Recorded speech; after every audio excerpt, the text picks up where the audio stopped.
Bienvenidos a esta nueva exploración. Hoy vamos a centrarnos en una figura del papado del siglo VII que, bueno, a menudo se nos escapa un poco. El Papa Dono, pontífice número 78. Su reinado fue cortísimo, apenas año y medio, entre el 676 y el 678. Y lo curioso es que los análisis que tenemos lo describen como un papa de consolidación. Hablan de una paz fecunda que prepara el nuevo amanecer. Y claro, aquí surge la pregunta, ¿no? ¿Cómo puede ser que un pontificado tan breve, de año y medio, sea visto como tan significativo? Parece que su mérito fue, pues eso, mantener la calma, poner orden. ¿Puede ser que esa estabilidad silenciosa sea un legado en sí misma? Es una pregunta excelente, la verdad, porque va directa al meollo de su figura. Para entender a Dono, hay que ver de dónde venía la Iglesia, sobre todo en Roma. Habían sido siglos de controversias teológicas muy intensas. El monotelismo, sobre todo. El monotelismo, sí. Recordemos rápido, la cuestión era si en Cristo había una voluntad divina y una humana, o una sola voluntad, una mezcla divino-humana. Un debate que no era solo teoría, dividía muchísimo y tenía unas implicaciones políticas enormes, sobre todo con Bizancio. Claro. Su predecesor, Adeodato II, había conseguido crear un respiro, digamos, una paz interna en Roma. Y ojo, un factor clave. El emperador en Bizancio, Constantino IV Pogonato. Este emperador mostraba una actitud más conciliadora que los anteriores. Buscaba la reconciliación religiosa entre Oriente y Occidente. Ah, mira qué interesante. Así que Dono no llega en plena batalla teológica, pero sí hereda una paz frágil. Un equilibrio muy delicado que, necesitaba manejarse con pinzas.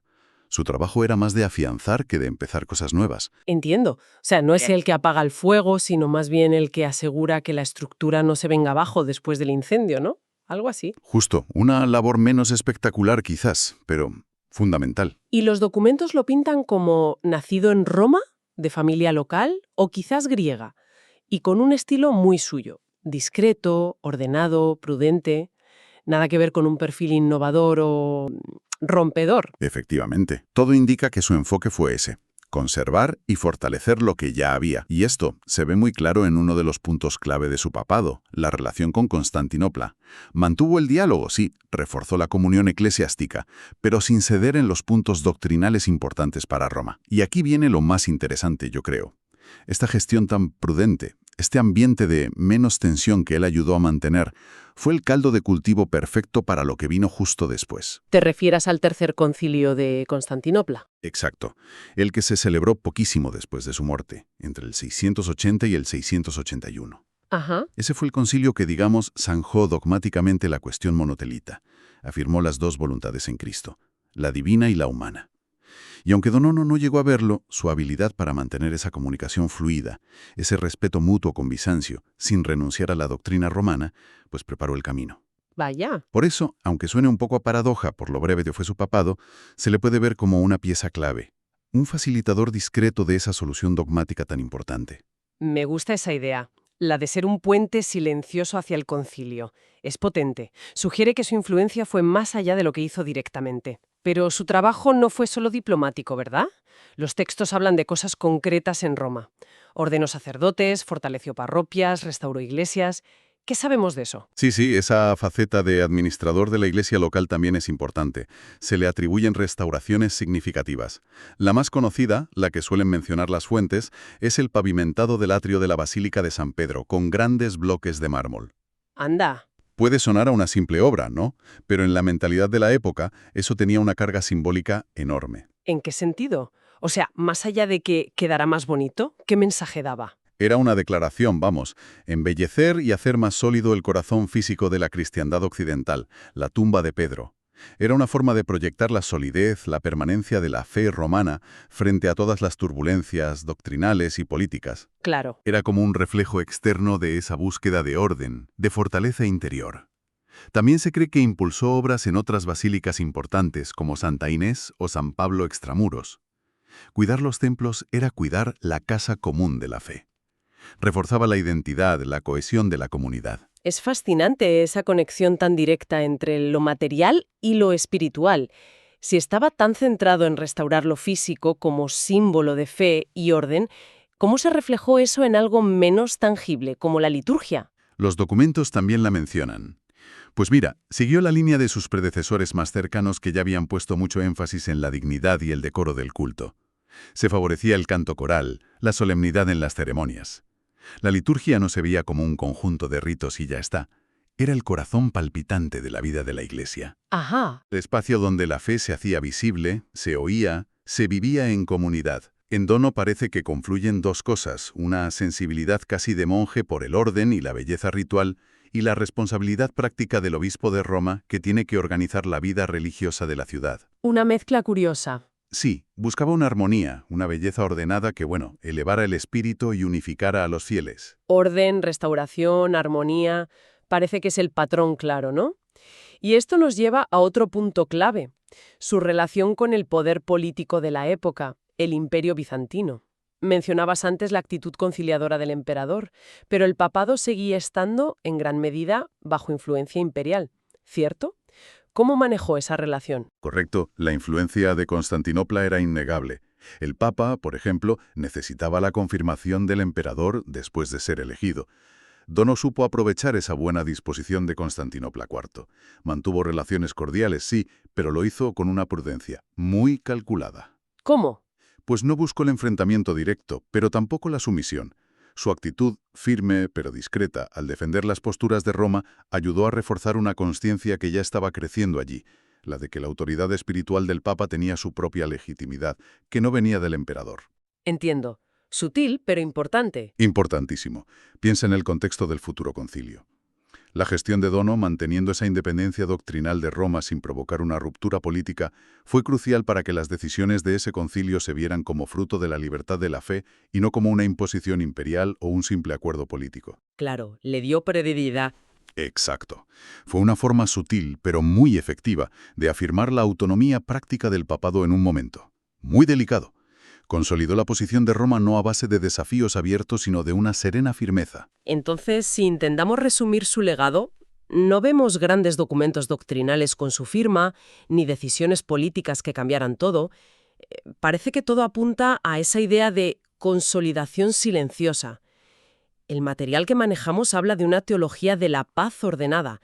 ¿Qué significa eso exactamente? Suena a algo más que simplemente no buscarse líos. Exacto. Es un concepto clave, yo creo.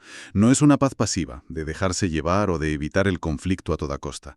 Es una paz activa, entendida como el resultado de la virtud, de la fidelidad a la doctrina tradicional y, muy importante, del buen orden interno de la Iglesia. Ajá. Es una paz que necesita vigilancia, esfuerzo constante. Su preocupación por la disciplina del clero, la restauración de los edificios, el decoro de la liturgia, todo eso responde a una convicción profunda. El orden visible ayuda a sostener, y es reflejo, del orden espiritual interior. Vale. Una iglesia bien ordenada, cohesionada, fiel a sus principios, es capaz de afrontar los desafíos con serenidad y eficacia. Sería como aplicar aquello de la forma es fondo a la Iglesia. Cuidar la estructura externa como camino para fortalecer el espíritu interno. Se podría ver así, sí. Y si lo elevamos a una perspectiva más teológica, como sugieren algunos análisis, esta paz ordenada que Donóñez se esforzó en cultivar puede interpretarse como su manera de participar en lo que se llama la economía divina. La economía divina. Sí. O sea, la manera en que se cree que Dios actúa y guía a la historia y a la Iglesia. Si el Espíritu Santo es quien da cohesión al cuerpo de Cristo, pues el Papa, como sucesor de Pedro, tiene la misión de custodiar y manifestar esa unidad de forma visible. ¿Cómo? Pues actuando con caridad, con prudencia, buscando la armonía. Dano parece entender que esa armonía externa solo es posible si se basa en una obediencia interior a la fe recibida. Su breve pontificado sería así un testimonio de esa búsqueda de estabilidad arraigada en la fidelidad. Esta perspectiva le da un valor enorme al trabajo constante, a ese que a menudo no se ve, ¿no? Uno de los textos lo llama guardián silencioso de la ortodoxia y lanza una idea muy potente. La continuidad también es heroísmo. Esto choca un poco con nuestra tendencia actual a valorar sobre todo la ruptura, la innovación radical, los grandes gestos que cambian la historia de forma, evidente. Precisamente, Dono encarna ese otro tipo de liderazgo, quizás menos celebrado pero igualmente esencial, el de quien mantiene y cuida la estructura para que otros puedan defenderla o expandirla. Su pontificado fue como un momento necesario de pausa y afianzamiento para la Iglesia de Roma. Un tiempo para que las raíces se fortalecieran en silencio, ¿sabes? Acumulando la energía necesaria para el siguiente ciclo, ya fuera de crecimiento o de prueba. Entiendo. La paz que él representa no es conformismo, sino una señal de madurez, la serenidad de saber que lo fundamental ya está ahí, y ahora lo que toca es custodiarlo y vivirlo con fidelidad en el día a día. Así que, recapitulando un poco, el Papa Donó, con su brevísimo paso por la silla de Pedro, nos deja esta imagen, la del líder que consolida, que cuida los detalles, que prepara el camino no con grandes anuncios, sino con una gestión ordenada y una paz buscada activamente. Hasta su nombre, que viene del latín donum, don o regalo, parece que cobra un significado especial, ¿no? Quizás fue eso, un regalo de estabilidad justo cuando hacía falta. Sí, su legado es esa paradoja. Discreto en los hechos, quizás, pero muy significativo en sus consecuencias indirectas y en el ejemplo que da. Demostró que la fidelidad constante, la buena administración, el cuidado de la vida interna, son cruciales. Y esto vale no solo para la Iglesia, sino para cualquier institución o sociedad que atraviesa tiempos complejos y necesita reafirmar sus cimientos antes de seguir adelante. Cierto. Nos recuerda que la verdadera paz desde esta visión no es solo que no haya conflicto, sino plenitud de orden. Hay una frase que captura bien su espíritu, un orden basado en la fidelidad a los principios mantenido con constancia. La verdad es que nos deja pensando en esa labor callada de Don Ono, esa consolidación después de la agitación. Y nos lleva a preguntarnos, ¿no? ¿En qué otras circunstancias históricas o actuales, y en qué otros ámbitos, la política, la ciencia, una empresa, la cultura, esa labor paciente de fortalecer lo que hay, de ordenar la casa, ha sido, aunque se vea menos, la verdadera palanca para un progreso sólido y duradero? Quizá más, incluso, que la innovación disruptiva que siempre sale en los titulares. Una cuestión interesante, sí, señor. Una reflexión interesante para seguir explorando, desde luego, más allá de la figura de este Papa del siglo VII.